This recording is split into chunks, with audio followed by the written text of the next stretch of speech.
WDAF, Kansas City. Dan Henry, WDAF Local News at 11. The outlook for Kansas City, cool. One party was fatally shot tonight in the armed robbery of a service station at 21st and Indiana in Kansas City, Missouri. Kansas City detectives are investigating and withholding the name of the victim pending notification of next of kin. Preliminary reports indicate there may have been no money taken in the hold-up attempt.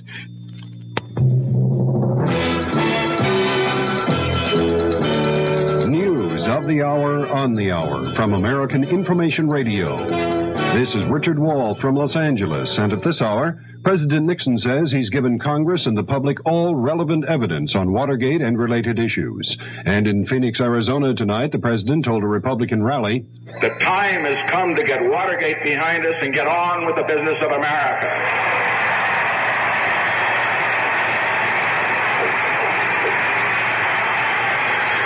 The time has come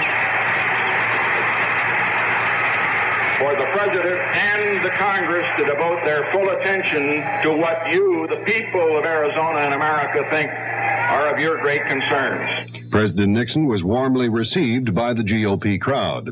In a broadcast taped in Phoenix earlier, Democratic Congressman Morris Udall of Arizona criticized the White House for sending transcripts rather than tapes to the House impeachment inquiry. That either the President has committed impeachable offenses and should be tried and removed from office, or he hasn't. And every day that goes by without delivery of all the evidence to Congress and to the special prosecutor drags this process out and hurts this country. Congressman Udall is the featured speaker at the Democrats' counter rally in Phoenix tonight. The vice president on the transcripts, that story coming up. Paper's full of those women again. They say they don't have equal opportunity. Ridiculous. I don't know, Bob. I'm beginning to see they may have something there. What do you mean? Your daughter Mary Jean's doing all right, isn't she? Oh, yeah, just great. She's finishing college with almost a straight A average. Cost me $15,000. Hey, she wants a job in publishing. Can I send her to see you? Sure. Always glad to have a bright, pretty girl like Mary Jean around. We'll start her in the typing pool. Typing pool? Good college, great grades, and a $15,000 diploma so she can be a typist? If she were a young man, would you say the same thing? Let's stop neglecting one of the greatest untapped resources we have, the young women of our country. They deserve the same breaks as young male graduates who often move into executive training jobs straight out of college. Stereotyping women constantly as office workers only is just not fair. Woman power, it's much too good to waste. This message sponsored by the Now Legal Defense and Education Fund. Vice President Gerald Ford has outlined his impressions of the transcripts released in answer to the House Judiciary Committee subpoena for tapes for the impeachment investigation. Correspondent Bill Zimmerman reports from Myrtle Beach, South Carolina. The Vice President told a news conference here in Myrtle Beach, South Carolina, that he has been disappointed at some of the talk and harsh language indicated by the edited White House transcripts. Said Ford, you can't help but be a little disappointed in what you've seen and read. But overall, the Vice President said he still believes President Nixon is innocent of Watergate and its cover-up. Bill Zimmerman, ABC News, with the Vice President in Myrtle Beach, South Carolina. State tax officials in Sacramento say President Nixon has paid more than $5,000 in back taxes, interest, and penalties here in California. Senator Edward Kennedy says he disagrees with critics who say President Nixon might give away too much on nuclear arms limitation with the Soviets to draw attention from Watergate. Kennedy says the president should make a Moscow trip this summer. U.S. officials with Secretary of State Henry Kissinger in Damascus say there was some progress toward a disengagement agreement with Israel in Kissinger's talks with Syrian President Hafez Assad. But Reuters quotes sources in Damascus as saying there was no agreement by Assad and Kissinger on any point. In San Francisco, the FBI says it's believed that Patricia Hearst stayed in the Symbionese Liberation Army apartment raided last night. The FBI says the SLA apparently pulled out of the apartment about a week ago. 3 men have been arraigned in San Francisco on murder charges in the zebra killings. 4 others arrested in the zebra case were released for lack of evidence. Atomic Energy Commission officials say a cloud of radioactive gas has drifted off the South Carolina coast. The tritium gas was accidentally released from the AEC Savannah River plant. This is Information Radio News. From the Kurt Murr Sports Desk, the Kansas City Royals will be hosting the Yankees tomorrow and Sunday. Pistol Pete Maravich has signed with the NBA's new franchise in New Orleans. Kansas City's Tommy Watson is tied with Bruce Crampton in third place in the Byron Nelson Golf Classic in Dallas after the second round. And 23 horses are set to run tomorrow in the largest field yet in the Kentucky Derby. The Kansas City outlook fair and colder tonight with a chance for scattered light frost in low-lying areas, the low in the upper 30s generally, sunny and warmer tomorrow with a high near 70. Dan Henry, WDAF News. Mystery Theater presents...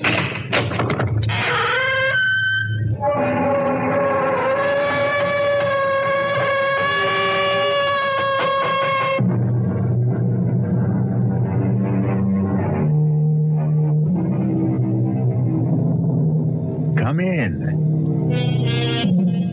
Welcome. I'm E.G. Marshall. Welcome to another hour of mystery and suspense, to a terrifying battle of wits. Our play poses a dilemma you have never faced, or are likely to face in your lifetime. Whether to commit the murder in your heart when your mind tells you to restrain yourself. Listen to what happened to one man, Thomas Drake, who did face that dilemma, and what he did about it. Professor Mallory, if you're a friend of Emery's, you've got to tell him to stay away from my wife. Really now, Drake, I don't like to interfere in the personal life of faculty. You must. You must tell him, or I won't be responsible. I don't want to kill him, but I don't trust myself. Come now, Drake. Sensible people don't solve their marital problems like that. With murder.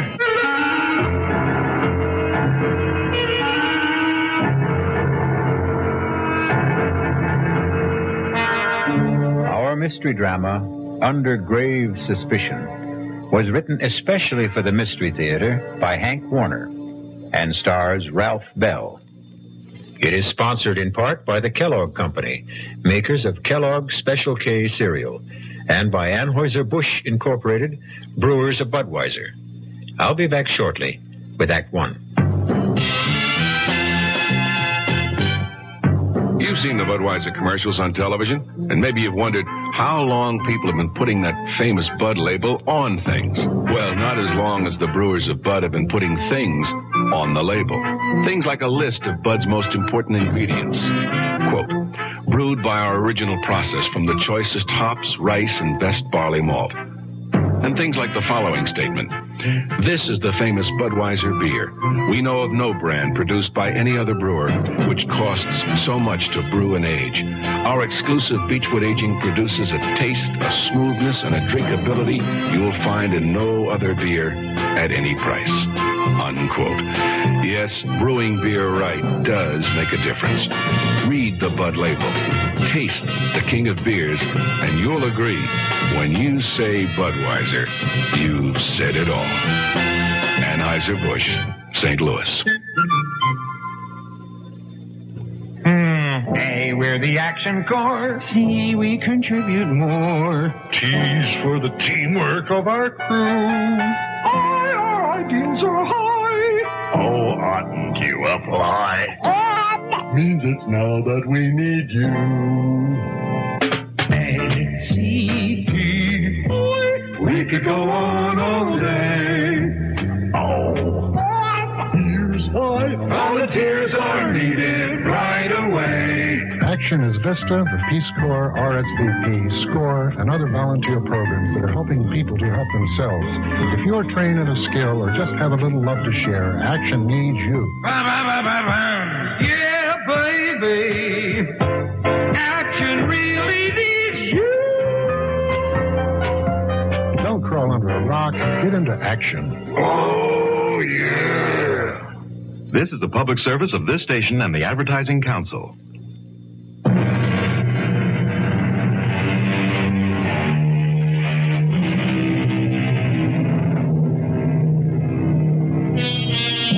Have you ever returned home late one night and listened in the still darkness, tense and trembling, hoping and praying that you would not hear the whispered passions of your wife and a stranger. Fearful that you would not control a blinding fury to kill.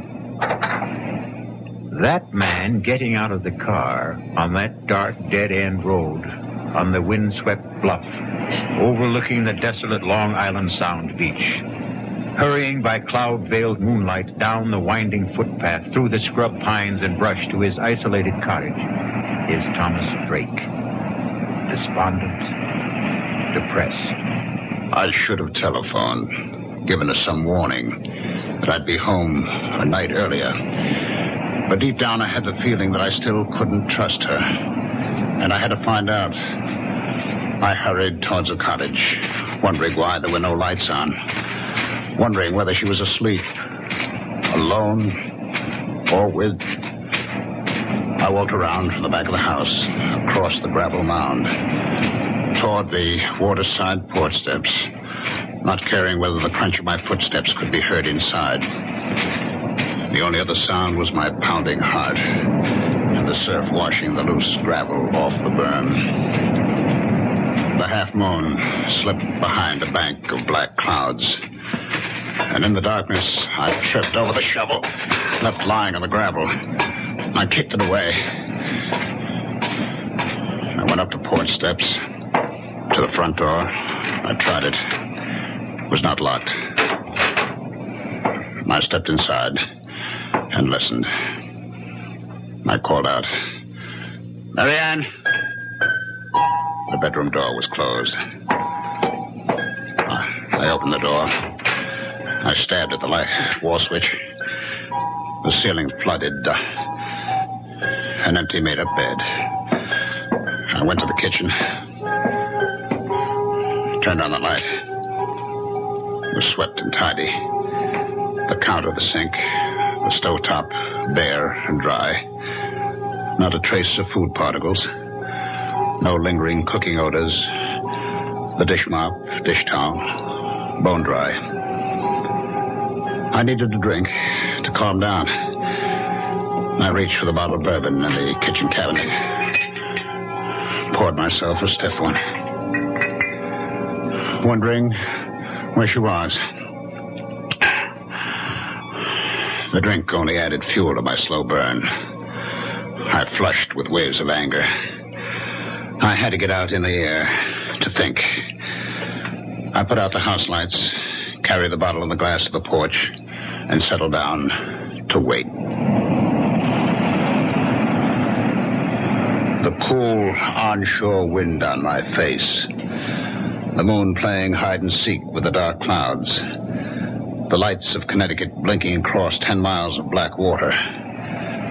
The old field light alternating beams of green and red. It was restful. But as I nursed the bourbon, I couldn't altogether get her out of my mind.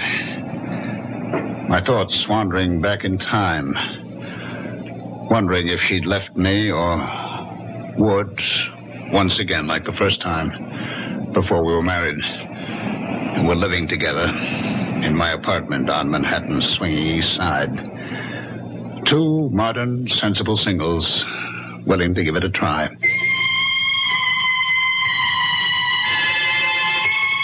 I had a job then. Good job. I was a vice president with electronics engineering. I got home that night. It was Friday night, about 8 o'clock. And as I let myself in... Yes, dear. I heard her talking on the phone. Come on up, Jack. Oh, ask the doorman to hold a cab. He just got home. Oh, who was that, Jack Harrison? Of course. Who else? You know, I'm getting tired of his hanging around. Why did you tell him to stop calling you? He didn't. I called him. You look so surprised, Thomas. You don't have the time anymore for anything but dear old electronics engineering. You did phone me you wouldn't be home for dinner, so I called him. There's a movie I want to see. That's the third time this week. Oh, I didn't know you were counting, darling.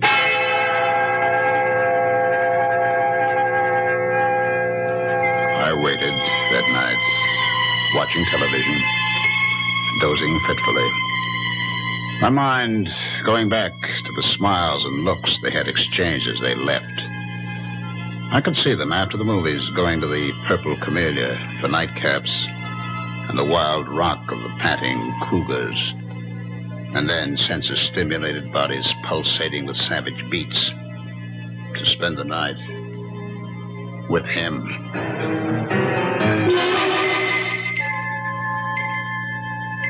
I was awakened from my sleep in the chair by the buzzing TV set. It was 4 o'clock. I fought off the idea of phoning her at Harrison's apartment. I had no one but myself to blame. We had agreed, like two sensible moderns, that there'd be no strings, that we'd be free to live our own lives. And for the first time, I admitted to myself I didn't want that freedom. By 10 o'clock that morning, I couldn't stand it. I phoned Harrison's apartment. There was no answer. I went down to the lobby reception desk to get the mail. It hadn't arrived yet. But the clerk handed me an unstamped envelope. My name and apartment number on it, in Mary Ann's handwriting. I tore it open. Dear Tom, I'm sorry. I think it would be best for both of us to call it quits. I'm going away. There was no date on the plain white notepaper. No imprint of name and address, no forwarding address. Just signed, Mary Ann. I refused to believe it. I hurried right back up to the apartment, to her bedroom closet. Her clothes were gone. I got through the day somehow, in a daze. But the next day, when I went out to get the Sunday paper and returned to the apartment, there she was, unpacking. I changed my mind. Let's have a drink. Want to tell me? There's not much to tell.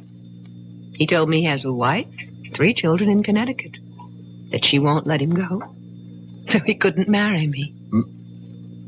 Marry you? You want to get married?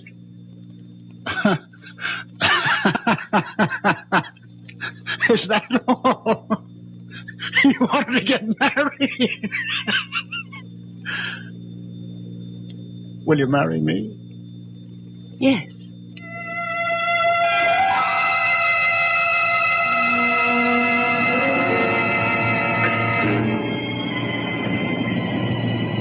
Now, here I am, waiting once again. Like two sensible moderns, we adjusted to marriage. We seemed to be making a go of it. Until I lost my job and the cutbacks of government contracts.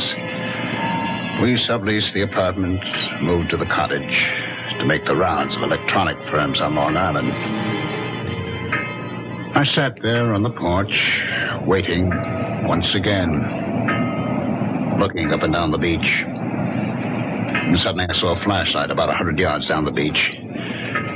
It moved around, but it did not advance. And then it went out. I listened. The crunch of footsteps on gravel, carried by the wind, grew louder. I could make out the silhouettes of a man and a fishing rod on his shoulder. He was alone, hugging the waterline. As he came abreast, I called out, any luck? It was Professor Mallory of the State University Marine Laboratory at nearby Flax Pond. Oh, not a thing. I was hoping to pick up a striper. Line got snarled and the reel too tangled to bother with tonight. Well, I'm just having a nightcap. Would you join me, Professor? Yeah, I could stand one short one. Getting a bit nippy. We talked. He sipped his whiskey. I don't know how many I had. He talked about projects at the Marine Lab, the need for more state funds for research on wetlands, water pollution, erosion. He knew I was trying to get relocated, had given me a letter to an executive at the Grumman plant. Hear anything from Grumman? No, not a thing. I've about exhausted the job possibilities on Long Island. I spent yesterday and today in New England. Well, thanks for the drink. I'm sure the job market will open up. Say hello to Mrs. Drake. Thanks again. Dr. Mallory. Yes? Would you do me a favor? Favor? Well, you're a friend of Emery, Richard Emery. I know you know him. But are you a friend of his? Well, he's one of several new young chaps doing postdoctorate work at the Marine Lab. It's a small group, and we're all more or less friendly. I mean, will he listen to you as a friend? Listen? Yes. Tell him to stay away from my wife. Well, Emery? Your wife? That's right. Don't ask me how I know. Little things, I know. I come home tonight. She's not home. I know. Well, it's a rather personal matter. I don't feel I have the right to meddle in the personal affairs of a faculty member. If he doesn't, I'll kill him. Now, Drake, don't talk like that. Sensible people don't solve such problems like that. That's what I always thought, but now... Look, Drake, if you don't mind my giving you some advice, why don't you just get a divorce? Or a separation? You just tell Emery to stay away from her. You must tell her, Mallory. You must. I don't want to kill her, but I'm afraid. There'll be a breaking point. You tell him, Mallory, tell him. If you don't, you'll share the responsibility. Now, Tom, you're overwrought. You'll feel better in the morning. All right, I'll talk to Emery. Thanks. Good night, Tom.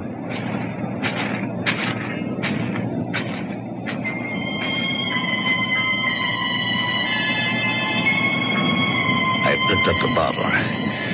It still had about one drink in it. I walked down to the waterline. I swallowed what was left in the bottle. And with swelling anger, I flung it into the waves. I turned back towards the cottage and stopped. I saw a flashlight down the beach. I could make out two persons walking towards me. And then the light was out, and silhouetted against the night sky, two forms embraced as one. And then, carried by the wind rising out of the northeast, I heard the teasing laughter of Marianne.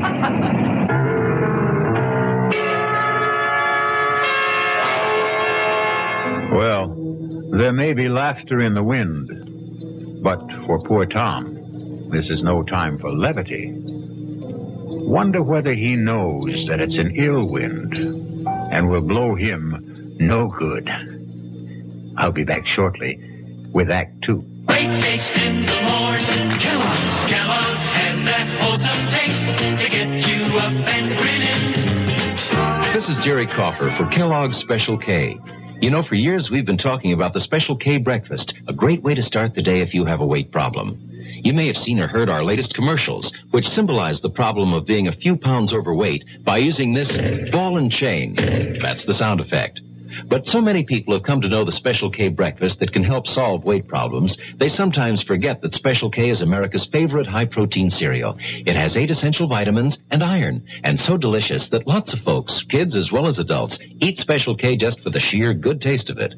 So we don't want you to think that you have to wear a ball and chain to eat Special K. All you need is an appreciation for the finer things of life, a 1-ounce bowl of Special K, 4 ounces of skim milk, tomato juice, coffee, and maybe a little sugar. The Special K breakfast can help you lose weight all by itself, but it really is a good start. Who knows how to help you solve your shopping problems? The Better Business Bureau knows. Wednesday, 10 o'clock. I'm back at the office working on the case when my secretary brings me the mail. Thanks, kid. The usual stuff. Then I see it. It's addressed to me, resident. Inside, a fake rabbit's foot. The pitch, a $2 donation or send back the rabbit's foot. My problem? What to do about it. I'll help you with good advice from the Better Business Bureau. Oh, yeah? Spill it. If you receive unordered merchandise in the mail, you are under no obligation to return it or pay for it. Thanks, pal. You're okay. Just another consumer tip from your Better Business Bureau.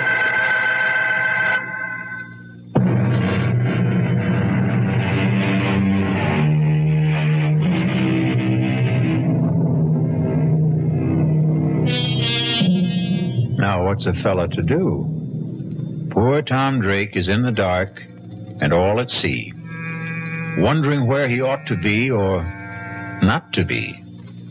But let's not blow the man down. Just lend me your ears, and we'll listen. Their embrace in the dark was brief, and they started walking towards the cottage without using the flashlight. For a split second, I thought of walking towards them for a showdown. But Mallory's promise to talk to Emery made me put aside the impulse. I ducked behind a line of boulders that formed a breakwater above a high water line. They stopped in front of the cottage. From behind the boulders, I watched and listened. That was a good hike. Yeah. Let's go inside. Oh, let's sit out here for a while. It's such a beautiful night. I'd like a cigarette. Okay. He sat down beside her, struck a match, cupped it in his hands and held it to the cigarette in her lips. In the glow from the match flame, her face flushed, her eyes dreamy with desire. I knew I would never give her up. I'm going out to Montauk next week. It's a long Monday holiday weekend. How about coming with me? I'd love to, but I'll have to figure out some excuse to be away. Figure out? Well, that shouldn't be any problem. You're pretty clever about such things. I'll think of something. I couldn't help thinking she was pretty clever about such things. Like the night she went with that very clever Harrison leading her on. I'd never forget that Friday night. And now, another Friday night. Come on, let's go inside. You said he won't be back tonight. Oh, relax, Richard. You mean to tell me you prefer this cold gravel to a nice, comfortable couch? Come on, Marianne. Oh, what's wrong with staying out here? Omar Khayyam was content with a jug of wine, a loaf of bread beneath a bough. Not bad, not bad. The laughter broke off suddenly. I saw the glowing tips of two flipped cigarettes, and then... Kiss me, Richard. I'm crazy about you. Stop it! Stop it! Tom! What are you... Marianne, go inside. Go inside, I tell you. Now, wait a minute. Why? If you have anything to say, you can say it here in front of Richard. Go inside. Let go of my arm. Now, listen, you leave her alone. Let go of her. He broke my grip on her arm and pushed me away. His shove made me slip to my knee. I came up swinging at his face and missed. He pinned my arms from behind. Now, listen. What's the matter with you? Are you crazy? I broke out of his grip, stepped back from him, and fell across the shovel. I grabbed the handle, jumped up. No! And swung at Emery. Too late for me to stop the swing. No! As she rushed in between us, the sharp edge of the shovel hit her in the back of the head. Oh, my God. I stood there, holding the shovel, unable to move, my eyes fixed on her face as Emery knelt down over her with the flashlight. I watched her face and prayed she wouldn't die. I trembled with fear and anguish, telling myself this couldn't be. It was a nightmare. Emery turned the flashlight on me, studied my trembling lips, my glazed eyes fixed on Marianne. She's dead. I heard him, but didn't answer. I couldn't take my eyes off her. Drake, did you hear what I said? She's dead. You killed her. You better go in the house and call the police. I looked at him, puzzled. My mind, my eyes, my memory playing tricks on me, wondering who he was. Harrison? Jack Harrison? Mocking me the night he took her to the movie, telling me we'll be back. What's the matter with you, Drake? Don't you hear me? Call the police. I'll tell them. I'll say it was an accident. She tried to steal. I don't think you've heard a word I said. I'll call the police myself. Where are you going, Harrison? Call the... Who's Harrison? I'm Emery, Richard Emery. Drake. I'll be right back. Don't turn your back on me. What? He looked back as I swung the shovel, his mouth open, his eyes unbelieving. He went down. I hit him again. He was still, lying on his face. I staggered, gasping for air, my head pounding, thousands of pinpoints of light exploding inside my head. I sank down on the steps of the porch, holding my head in my hands, trying to clear my head, groping to recall, understand what had happened to me, to them. Slowly, the horror of it all returned. Marianne was dead. I turned the other body face up. It was not Harrison. It was Emery.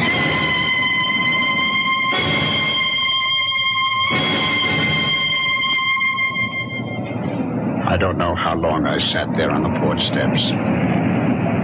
Finally, I faced it. I decided to try to get rid of the bodies, bury them temporarily in the gravel berm. I'd have to get a small boat, that rowboat, in the woods just above the flood water line stored by one of these summer residents. I'd row the bodies out to the channel, weight them, drop them overboard on an outgoing tide. The strong current on the bottom of the channel would move them out to the sea.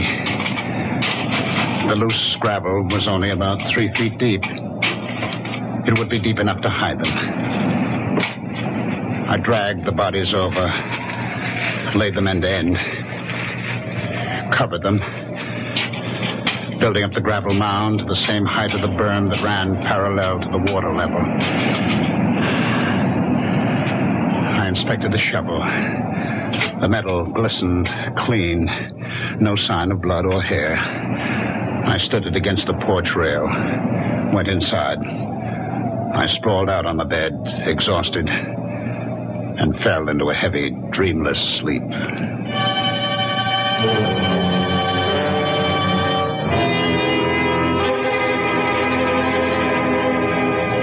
I woke up the next morning about an hour after sunrise. My mind clear, instantly aware of what had happened, what I had done. I jumped off the bed, went to the porch door, looked at the gravel graves on the burn. It looked natural, peaceful, like a cemetery. I knew what I had to do. I put on the coffee, showered, changed my clothes. Became aware that her clothes were still hanging in the closet. I got the old note she had left me on that weekend with Harrison. Read it over and over as I had my coffee on the kitchen counter. I turned on the radio for the weather. The Bureau reports Hurricane Gilda moving past Cape Hatteras, leaving a devastating I placed the note on the counter, the Carolinas. carefully spilled a spoonful of coffee on the counter, wetting a large corner of the paper, and then blotted it with a paper towel. I knew I'd have to keep checking the weather, but first, get rid of her clothes. I put them in a large plastic garbage bag. I knew I'd have to stay close to the cottage until I got rid of the bodies. Lay in a supply of food, so I drove to the supermarket, put the clothes into the collection bin of the Salvation Army on the parking lot. I did my shopping and was back in less than an hour. I went up to where the rowboat was on the bank of trees. It looked all right. Aluminum, light enough to drag. The oars were in it, and burlap fish bags, strong enough to hold the rocks I'd use for weights. I'd have to wait until dark to move the bodies. In the meantime, I could move the boat. It was a couple of 100 yards. I I placed the boat on top of the grave. By nightfall, the Coast Guard was sending out small craft warnings, and all through the night, I was glued to the radio for weather checks, feeling trapped, helpless to do what I had planned. I finally fell asleep on the couch.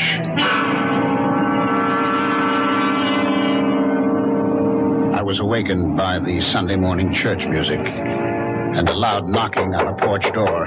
Hey! You in there? I didn't recognize the voice. I hesitated. The knocking stopped. I heard him walk down the porch steps. I put on my shoes, went to the door. He was sitting on the edge of the transom of the boat, his back to me, smoking a cigarette, fishing pole across his knees. It was Mallory. He turned. Didn't wake you, did I? I heard the radio, and I thought I'd stop by. Feel all right? Okay now, but yesterday, what a head. All day. How about some coffee? Oh, thanks, but I've got to get back to the lab. I didn't know you had a boat. Oh, it's not mine. Belongs to the Johnsons. I saw a couple of kids dragging it out of the patch of trees up there. They ran when I started towards them. Thought I'd better keep it here for them. I guess it's safe enough here, unless we get that hurricane. I'd pull it up on higher ground if the weather gets worse and Gilder doesn't move out to sea. Well, I'm glad to see you feeling better. Dr. Mallory, did you get a chance to talk to Emery? No. Matter of fact, I haven't seen him. I stopped by his room Friday night after I left you. He wasn't in. I left a note to call me. I didn't hear from him all day Saturday. He wasn't in Saturday night. Not in his room this morning either. It's not like him to go off without a word. I've been thinking over, Dr. Mallory. It's no use talking to Emery. I can't keep it tied to me. She's left me. Oh, did she? I'm sorry. Perhaps for the best. Well, she didn't get home Friday night and left me a note. I found it in the kitchen Saturday morning. Is she leaving you for Emery? She didn't say. I see. Well, I'm sorry, Drake. I really am.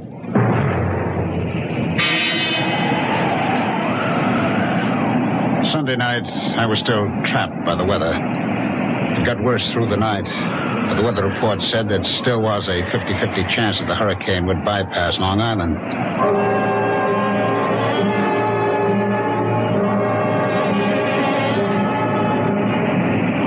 About noon the next day, the wind died down. I stood there by the rowboat, wondering whether I should take the chance in broad daylight. Long Island Sound was still, calm as a lake. I heard a helicopter coming across Crane Neck. Routine patrol of the shore. I could read Suffolk Police. And then Dr. Mallory coming down the beach towards me. I stood there waiting for him. Well, I'm glad I found you home, Drake. I've just been answering more job ads. Yeah, have you heard from Mrs. Drake? A letter, perhaps? A phone call? Why, no, I haven't. Well, I'm getting really concerned about Emery. No one at the lab has seen him or heard from him for 3 days. This morning, I looked through his room. His clothes, his suitcases were there. I can't understand. I was hoping if you'd heard from Mrs. Drake and knew where she was, I'd ask her if she had any idea about where Emery might be. Well, I do have her mother's phone number in Ohio and her sister's in Connecticut. If you don't mind. Do you want to call from here? Thanks, but I'm on my way to the village hall to see Police Chief Raymond. I stood there watching him make his way along the beach to the village hall at the old field lighthouse, wondering just what he'd tell Chief Raymond. Well, You know what they say. The path of gory murder leads but to the grave. What do you suppose will happen to Tom Drake? Will he be like that comedian who murdered people with stolen jokes and was hanged by his wits' end? I'll be back shortly with Act 3. Hi, Ms. Goldilocks here. Professionally taste-testing diet drinks can be very difficult, but I've just had to bear with it. Then I found sugar-free Diet 7-Up. It doesn't taste like other diet drinks. It's fresh, light, natural, delicious. Sugar-free Diet 7-Up tastes so good that I've taste-tested it hundreds of times, and each time I've given it my seal of approval. Yes, this one's just right. You finally made your gift list. Your neighbor's child is 2, your niece is 6, and nephew is 7. But before you go to the toy store, there's something else you should do. Write Toys, Washington, D.C., 20207 for a free booklet on toy safety. That's Toys, Washington, D.C., 20207. This message is brought to you by the U.S. Consumer Product Safety Commission.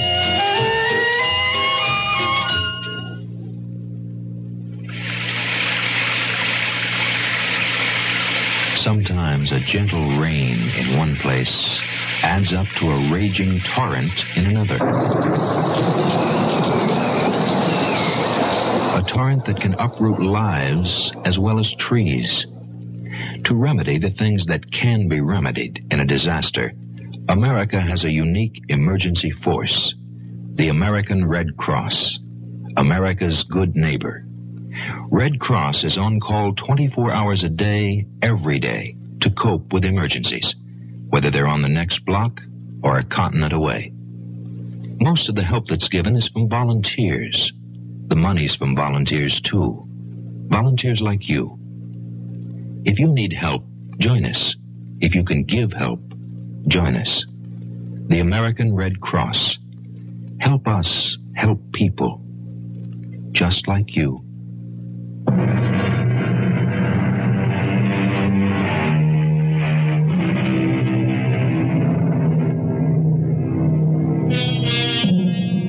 The lot of most policemen is not a happy one. Wonder how Police Chief Raymond will receive Professor Mallory. Will he use the right bait and make a haul, or lose hook, line, and sinker? Let's follow our troubled professor and find out. What's this all about? Emma said to tell me it was urgent. Well, I mean, it's not a matter of life or death, is it? I hope not. Oh, well, you sound like you're not so sure. I'm not, but I am getting worried. Somebody been stealing typewriters and lab equipment again? No, Chief. Well, this may sound odd, but a member of the lab faculty seems to be missing. Oh? That's, what do you mean, missing? No one's seen him since Friday afternoon. Well, this is only Monday. Yes, but he was not in his room Friday night, Saturday night, Sunday night. He didn't show up in the lab today. Well, what about his weekends? Did he have them free? Oh, sometimes, when scheduled. He was not scheduled to be off this weekend. Uh-huh. The chap he rooms with, Garrison, says he saw Emery Friday noon. Well, Garrison was off this past weekend. He got back Sunday night. I saw Garrison this morning. He wasn't surprised or upset over the fact that Emery hadn't spent the night in his room. Mm-hmm. It wasn't the first time. Do you know that cottage the Drakes rented? Yes, I do. It belongs to Howard. Is that the one? What about it? Well, last Friday night, I was out casting along the beach. On my way back to the lab, Drake invited me to stop for a nightcap on the porch. He'd already had quite a few. I had one drink with him, and he asked me, was I a friend of Emery's? And he asked me, the way he put it, would I do him a favor? Mm-hmm. Go on. What he wanted me to do was for me to tell Emery to stay away from his wife. Now, did he explain that? Did he mean Emery was annoying his wife, or did he mean they were having an affair? Well, my first impression was that it was more or less a dalliance. Well, that's kind of par for the course in this university town, you know. Yes, perhaps, but I told him I'd prefer not to get involved in personal affairs of faculty members. And what'd he say? He said if Emery didn't stay away, he'd kill him. His exact words. Huh? Of course, he was very drunk when he said it. I told Drake to calm him down, that I'd talked to Emery. Yes, I see. Well, now, what about Mrs. Drake? Was there anything said to indicate whether she was inside the cottage while Drake was blowing his top this way to you? No. There were no lights on inside. Matter of fact, Drake made it clear that she was not home. He implied, without mentioning Emery by name, that she was out somewhere with him. Well, in that case, she could have some idea about where he might be. That occurred to me. I went back there yesterday morning with that in mind. And did she? She wasn't there. Drake told me she'd left him. He said she didn't come home at all Friday night. He said he found a note from her in the kitchen Saturday morning. Well, that's quite a coincidence, to say the least. Did the note say she'd gone away with Emery? Well, Drake didn't show me the note, but as much as said there was no mention of Emery. Have you been to the cottage since yesterday? I stopped there on my way here. Drake says he hasn't heard a word from her. No mail, no phone call.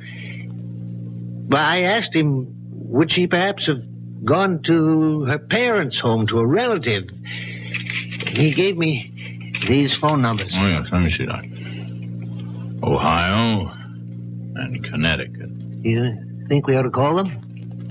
No. I'll drop in on Drake. I'd rather he made the call. You see, if we can't locate Mrs. Drake and you don't hear from Emery, that leaves us with 2 missing persons. We'll put out an all-points teletype alarm, full descriptions and photos. I'll keep you posted, Mallory.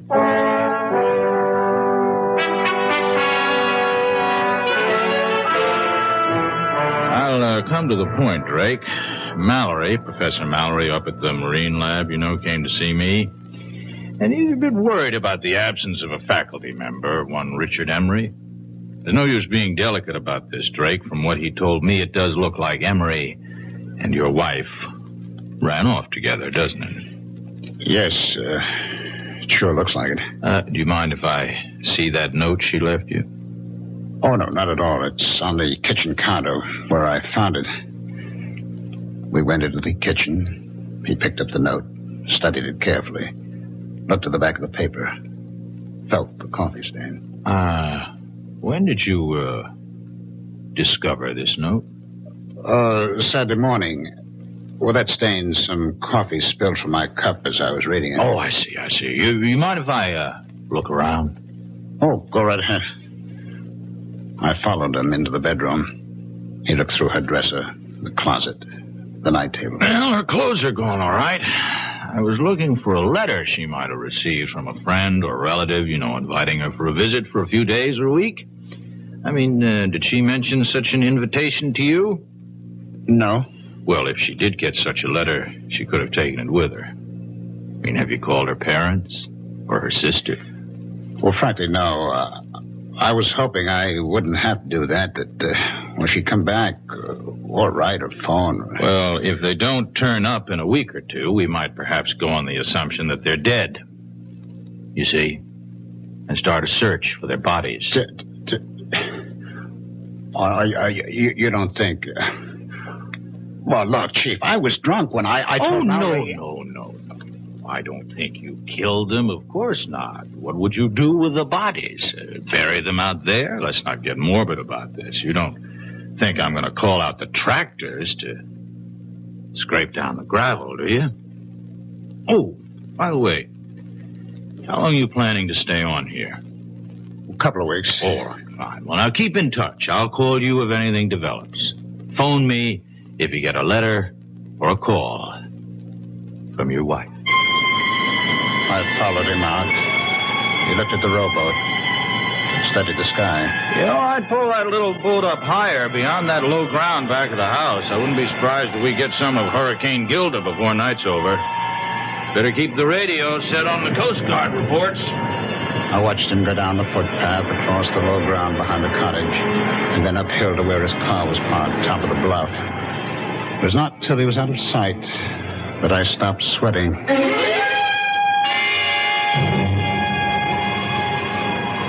It stayed calm, windless, an oppressive silence hanging over the water and the land. The sky was sunless, gray, not a cloud in sight. I'd heard of the calm before the storm, but I'd never seen it. I filled the kerosene lanterns, got candles ready. Gale warning, Cape May to Block Island. High tides 3 to 4 feet above normal with flooding along lowlands. By late afternoon, all up and down the sound, whitecaps galloped shoreward from as far as the eye could see. Treetops swayed and twisted in the whistling wind. The waves crashed higher on the shore. It started to rain hard. Windswept sheets of water lashed the roof and the shingled siding. The lights went off. I lit the lanterns and candles. Winds 50 to 60 knots. Residents alerted to evacuate low-lying shore areas.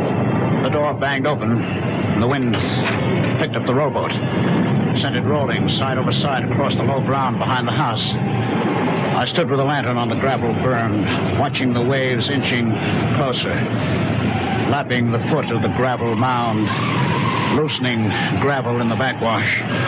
And then I heard the phone ringing. I went to it, picked it up, still watching through the open door, the waves breaking over the gravel. Hello? Hello, Drake. This is Police Chief Raymond. What the hell are you still doing out there? Didn't you hear the evacuation alerts? Oh, the phone fell out of my hand. I saw waves crashing over the grave and ran out. Now, Drake, you listen to me carefully. There's been a breach in the shore about a quarter mile down the beach. Get the hell out of there. You'll be cut off. You hear me? Are you there? Hello? Hello? I must have forget that idiot. Well, better get going for the motorboat.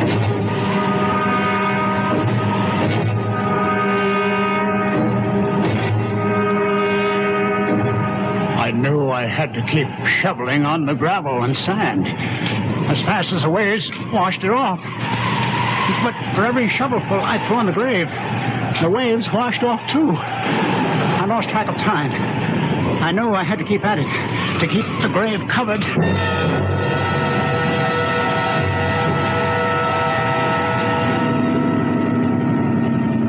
Head in close to the house, Mallory. Yeah. Ray! All right, let's go ashore. Nose it into the bank. You better bring your flash. All right.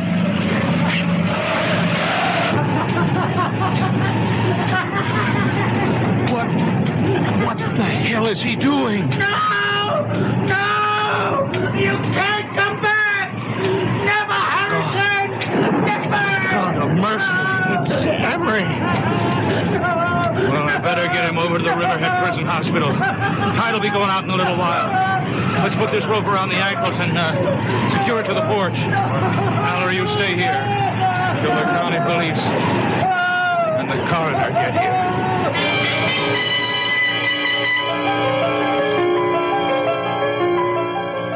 Chief, I'm at the morgue at Riverhead. Dr. Henderson of the police lab gave me an envelope to get to you. He said you wanted an analysis report in a hurry. That's right. What's it say? Read it to me. It says, the coffee stain is less than a week old. The ink is at least a year old. Well, thanks, Mallory. By the way, do me a favor, will you? Leave a note to Highway Superintendent Murphy in the State Office building. And tell him I said, I won't be needing those tractors.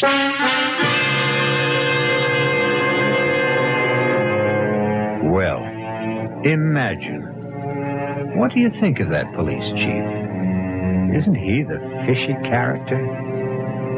Anyhow, we didn't have to scrape bottom. I'll be back shortly. Hello, this is Goldilocks. It seems like only yesterday that I was a little girl tasting porridge. You know, this one's too hot. This one's too cold. And now I conduct taste tests on diet drinks. And there's one I must tell you about. Sugar-free diet 7-Up. It has a fresh, natural, delicious taste. It drives my taste-o-meter crazy. Sugar-free diet 7-Up. This one's just right. Answer on. I'm building a kite out of tissue paper, and it's beginning to rain. What do I need? Umbrella or plastic kite. Answer on. How many children are born with birth defects? 250,000 a year in the United States. What's being done? The March of Dimes supports research, medical service, and public education programs. How can I help? Answer on. Like me, the March of Dimes needs money for answers. Give to the March of Dimes.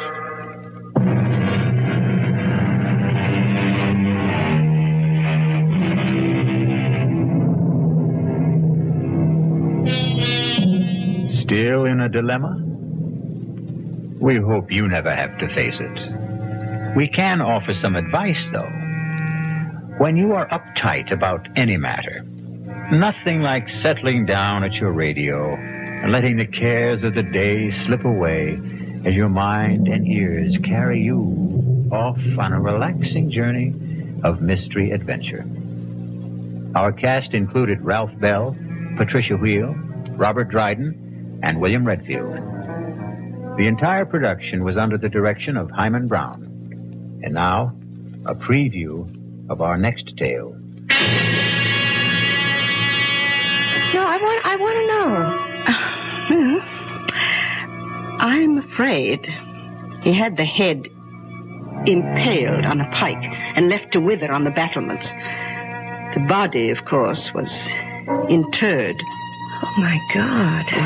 Nasty types they were in those days. How old was she? Oh, see, I think I remember. Oh, yes, 24. Just my age. So young to die and be buried forever. Oh, well, the legend is, of course, that she hasn't been. You mean she haunts? Oh, rather. She was quite a horsewoman, history tells us. And any night, but particularly when the moon is full, she rides the grounds, searching for her lost head. Radio Mystery Theater was sponsored in part by new sugar-free diet 7-Up. This is E.G. Marshall inviting you to return to our Mystery Theater for another adventure in the macabre.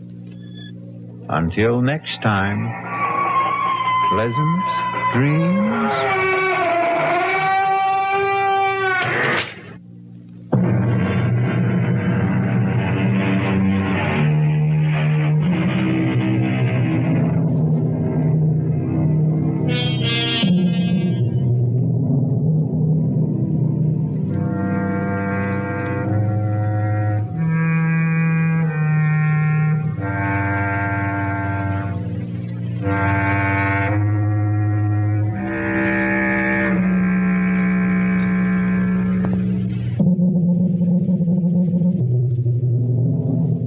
WDAF, Kansas City.